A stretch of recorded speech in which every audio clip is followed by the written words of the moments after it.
Hello everyone प्रथमे मैं आपनालोक सकलोके स्वागतम जनाइछु। আজি सुजी नारिकल और पाउडार गाखिৰৰ পৰা বনাব পৰা এটা ৰেচিপি আপোনালোকৰ মাজলৈ আগবঢ়াইছো। এই ৰেচিপিটোৰ সোৱাদ একেবাৰে ৰসমলাই দৰে হয় আৰু হঠাৎ ঘৰলৈ অহা আলহীকো বনাই খুৱাব পাৰি। এতিয়া আহক আমি দেৰি নকৰি ৰেচিপিটোৰ ফালে আগবাঢ়ো। গেছটো অন কৰি প্ৰথমতে কেৰাহী এখন পাতি গৰম হ'বলৈ দিছিলো। যেতিয়া গৰম হৈছে ইয়াত সৰু চামুচেৰে 2 চামুচ ঘিউ যোগ কৰি দিছো। ঘিউৰ হলনি আপোনালোকে ইয়াত ৰিফাইন তেলো ব্যৱহাৰ কৰিব পাৰে। এতিয়া ইয়াত মই মেজাৰিং স্পুন এখনে আধা কাপ সুজি যোগ কৰি দিছো আৰু সুজি যিকোনো সুজি ল'ব পাৰে। কিছুমান সুজিৰ দানা অলপ মিহি মিহি টাইপৰ হয় আৰু কিছুমানৰ অলপ দানাটো শকত টাইপৰ হয়। গতিকে তেনেকুৱা একো কথা নাই, সুজি ললেই হ'ল। এতিয়া এইখিনি একেবাৰে কম জুইতে মানে গেছৰ ফ্লেমটো একেবাৰে সিমত ৰাখিছো আৰু 4-5 মিনিটৰ কাৰণে এনেকৈ ভাজি লৈছো। সুজিখিনি ভাজি লোৱা 5 মিনিটমান সময় হৈছে আৰু এইখিনি একেবাৰে ৰঙচুৱা কৰা নাই। সুজিখিনিৰ পৰা কেঁচা ভাৱটো অতৰাবৰ কাৰণে সুজিখিনি ভাজি লোৱা হৈছে। এতিয়া ইয়াত মই চাহ খোৱা কাপ এটাৰ জোখেৰে 2 কাপ গাখীৰ যোগ কৰি দিছো আৰু সুজিখিনি ভালদৰে গাখীৰৰ লগত মিক্স হৈ যাবৰ কাৰণে অলপ হেতাখনে এনেকৈ ভাঙি দিছো।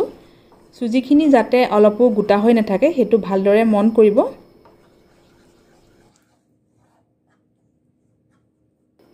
আৰু গেছৰ ফ্লেমটো একেবাৰে কমাই ৰাখিছো নহলে এইখিনি সোনকালে লাগি যাব পাৰে। এতিয়া ইয়াত মই আধা কাপ চেনি ব্যৱহাৰ কৰিছো। আধা কাপ সুজিৰ কাৰণে ইয়াত আধা কাপ চেনি ব্যৱহাৰ কৰিছো। এতিয়া গুটেইখিনি আকৌ ভালদৰে মিক্স কৰি লৈছো। সুজি গাখীৰ আৰু চেনিৰ এই মিক্সাৰটো ডাঠ হৈ হালকে এইখিনি এনেকৈ লৰাই গৈছো।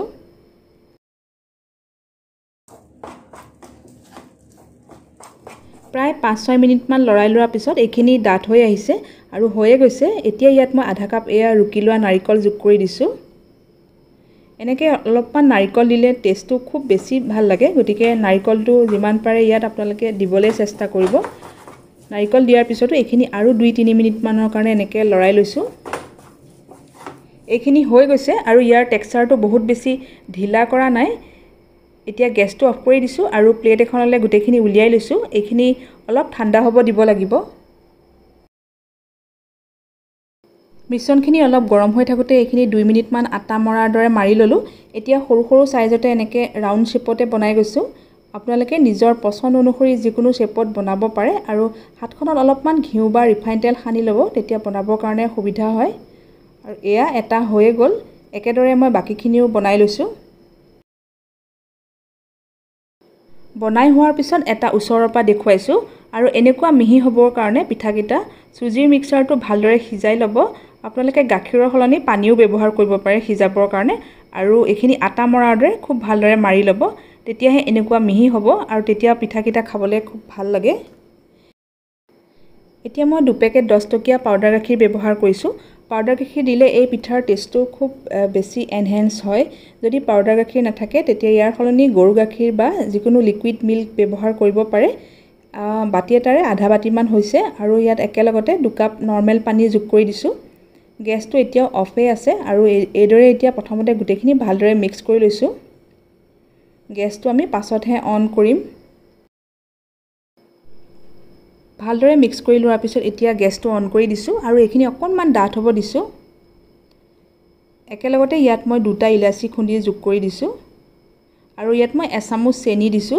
চেনি একেবাৰে কম পৰিমাণে ব্যৱহাৰ কৰিছো কাৰণ সুজিৰ মিশ্ৰণটো তৈয়াৰ কৰোঁতেও আগতে ইয়াত চেনি দিয়া আছিলে।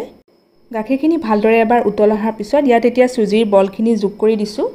এনেকৈ খাই সাধাৰণতে ল'ৰা-ছোৱালীয়ে বিৰাটেই ভাল পায় কাৰণ একেবাৰে ৰসমলাই দৰে টেষ্ট এটা আহে আৰু হঠাৎ ঘৰলৈ অহা আলহীকো বনাই দিব পাৰি। আগতীয়াকৈ বনায়ো ফ্ৰিজত ৰাখি এদিন বা 2 দিনৰ কাৰণে খাব পাৰি, কিন্তু গৰমে গৰমে খালেহে ইয়াৰ আচল টেষ্টটো পোৱা যায়। এতিয়া এইখিনি 8 পৰা 10 মিনিটৰ কাৰণে এনেকৈ সিজিবলৈ দিছো আৰু গেছৰ ফ্লেমটো মিডিয়ামতে ৰাখিছো।